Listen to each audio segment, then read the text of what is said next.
Ayat 1 bisa dibuka? Buka, depan. Ada? Tidak ada.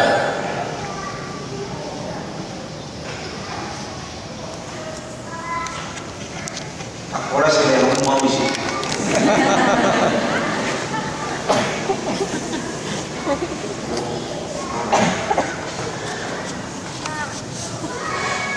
Mulai saja dari ayat 1. Biasa ayat yang sudah familiar bagi kita. Yohanes pasal 1 ayat 1.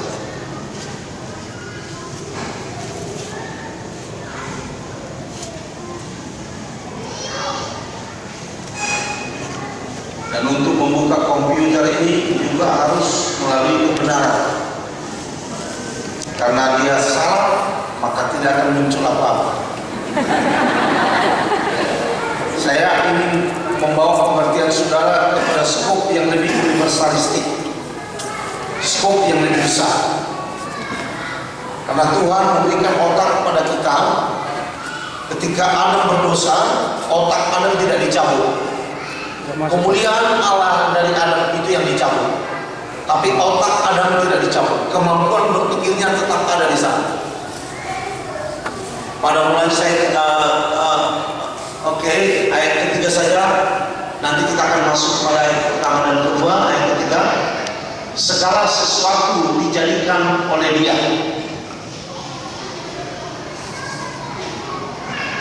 oleh firman itu, oleh logos.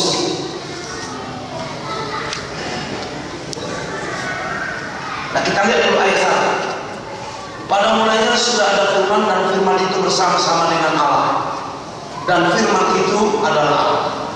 Artinya adanya kesatuan antara firman dan Allah, Allah dan firman itu adalah Allah. Dia bersama-sama dengan Allah. Kata bersama-sama menunjukkan adanya dua personal, ada dua pribadi antara mereka.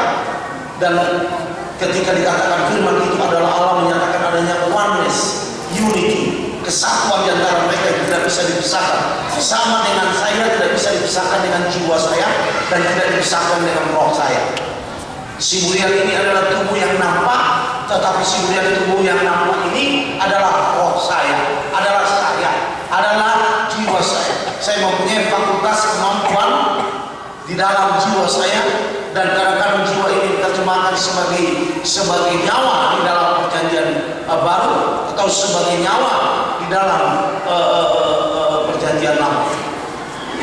Artinya apa, saudara yang dikasih Tuhan? Pada mulanya adalah firman, dan firman itu bersama-sama dengan Allah, dan firman itu adalah Allah. Dan firman itu sebenarnya, ayat 14, sebenarnya supaya kita lebih cepat mengerti, dan firman itu sebenarnya adalah Yesus Kristus. Firman itu telah menjadi manusia dan diam di antara kita, dan kita telah melihat kemuliaannya, yaitu kemuliaan yang diberikan kepadanya sebagai anak tunggal Bapa, penuh kasih karunia dan kebenaran. Kembali ke ayat yang ketiga. Segala sesuatu dijadikan oleh Dia, dan tanpa Dia tidak ada sesuatu pun yang telah dijadikan, dan dari segala sesuatu yang telah dijadikan. Artinya, the source of the living, the source of the existence is the word. Bahwa sumber dari eksistensi itu adalah firman. Sumber dari apa yang ada itu adalah firman. Itu sebabnya firman itu menjadi manusia, supaya semua yang diciptakannya, khususnya di dalam dunia ini, bisa ditariknya ke dalam dirinya, karena dialah sebenarnya pencipta itu. Itu sebabnya Dia datang kepada kepunyaannya, tetapi kepunyaannya tidak mengenal Dia. Oleh karena itu, saudara yang kekasih dalam nama Tuhan Yesus Kristus, bahwa apa yang dimaksud oleh Petrus di sini adalah bahwa firman itu, Yesus Kristus itu, logos itu. Kita tahu bahwa ada rema, terjemahan rema dan logos dalam perjanjian baru. Rema itu adalah firman yang diucapkan, logos itu adalah firman yang hidup. Dua-duanya sama. Sebab firman yang diucapkan itu adalah mengenai Dia. Sebab kalau ada firman di luar dia, itu bukan rema. Semua rema itu berhubungan dengan dia. Cuman rema itu adalah firman yang bisa disentuh, yang bisa didengar, yang bisa dirasakan, yang bisa melakukan segala sesuatu. Sedangkan logos itu adalah oknumnya. Logos itu adalah firman oknum yang kekal dari selama-lamanya sampai selama-lamanya. Tidak ada ruang dan waktu yang memisahkan itu. Oleh karena itu, saudara yang terkasih dalam nama Tuhan Yesus Kristus,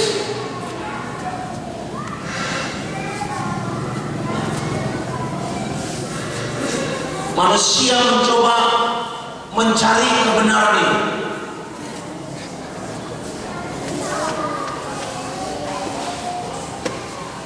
Sehingga manusia makin mencoba membanding-bandingkan penemuan-penemuan saintifik atau ilmiah dengan kebenaran-kebenaran Alkitab.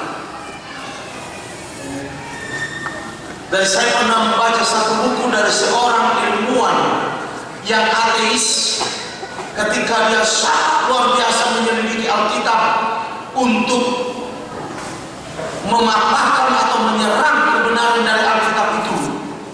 Tetapi dasar dia ilmuwan yang sudah tahu segala-galanya, kemudian dia bertobat dan berkata bahwa setiap kali dia mau mematahkan kebenaran Alkitab itu, setiap kali itu juga dia menemukan di dalam ilmu itu kebenaran yang kecil. Satu kebenaran yang kecil menurut dia. Dan setiap kali dia memperlihatkan kebenaran Alkitab itu, maka pada saat itu juga dia mengerti bahwa firman Tuhan itu adalah kebenaran absolut yang tidak diterjemahkan dengan bahasa matematis. Kalau saja Alkitab ini diterjemahkan dalam bahasa matematis, maka tidak ada seorang pun manusia yang bisa mengerti. Tidak ada seorang pun manusia yang bisa mengerti. Maka kalau tidak ada seorang pun yang bisa mengerti, tidak ada seorang pun yang bisa diselamatkan. Oleh karena itu, dia berbicara di dalam bahasa manusia agar setiap manusia itu bisa mengerti. Dan tujuan utama dari Tuhan Yesus itu, yang adalah firman, untuk menyelamatkan mereka dari tangan yang telah menjerat dan telah mengikat mereka menuju satu kekekalan yang menyedihkan, yaitu penghukuman neraka jahanam yang akan diterima oleh Lucifer dengan kesadaran. Pernahkah saudara mengerti bahwa Lucifer itu bekerja menjadi antitesis Allah dengan kesadaran? Dengan kesadaran hakikat akan diri. Oleh karena itu, saudaraku yang kekasih dalam nama Tuhan Yesus Kristus, jika engkau menerima firman Tuhan, tidak perlu engkau harus mengerti semuanya itu. Bagaimana itu terjadi? Yang dimaksud oleh firman Tuhan adalah ketika engkau meyakininya, mempercayainya, maka hidup itu boleh bekerja di dalam dirimu.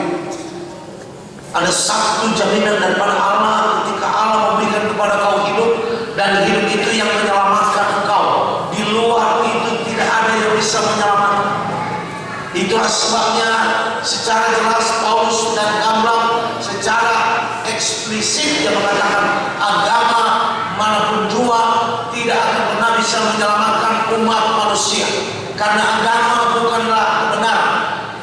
Agama itu adalah usaha-usaha untuk mencari kebenaran. Agama itu adalah usaha-usaha untuk mendekatkan diri kepada Allah. Agama itu adalah usaha yang sistematis yang dimiliki oleh manusia, walaupun itu diizinkan oleh Allah untuk mendekatkan kepada Allah. Tetapi Natal adalah kebalikan daripada agama itu. Natal adalah ketika Allah sendiri mendekatkan dirinya kepada manusia, dan bukan manusia yang mendekatkan dirinya kepada Allah. Itu sebabnya dalam firman Tuhan dikatakan Immanuel, artinya Allah beserta kita. Di suatu keadaan yang tidak mungkin. Kita orang Kristen mungkin mengatakan Immanuel itu dengan enak hati, tetapi kalau orang Israel menyatakan Immanuel itu suatu hal yang sangat tidak mungkin. Karena sistem agama mereka dari sejak nenek moyang mereka adalah pendekatan agamawi untuk menggapai kebenaran ilahi dalam hidup mereka. Tetapi Natal adalah ketika kebenaran ilahi itu masuk di dalam hidup manusia. Kamu di dalam aku dan firman-Ku ada di dalam kamu. Itu sebabnya saudaraku yang dikasih Tuhan, setiap orang harus mencoba menerima firman Tuhan. Inilah yang membuat kita saudara diselamatkan, bukan karena perbuatan, bukan karena kelakuan. Kita tidak melakukan yang baik untuk diselamatkan. Kita diselamatkan untuk melakukan yang baik.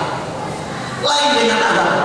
Agama itu selalu sifatnya legalisme. Legalisme artinya adalah ukuran-ukuran kebaikan, ukuran-ukuran perbuatan yang bisa diukur, berapa kali kau berdoa satu hari, berapa jam kau berdoa, itu ukuran. Berapa banyak kau datang ke gereja setiap tahun, itu ukuran-ukuran. Sampai ada sistem agamawi yang dimiliki oleh orang Kristen dan orang agama-agama lain di dunia ini, itu tidak akan benar menyelamatkan umat.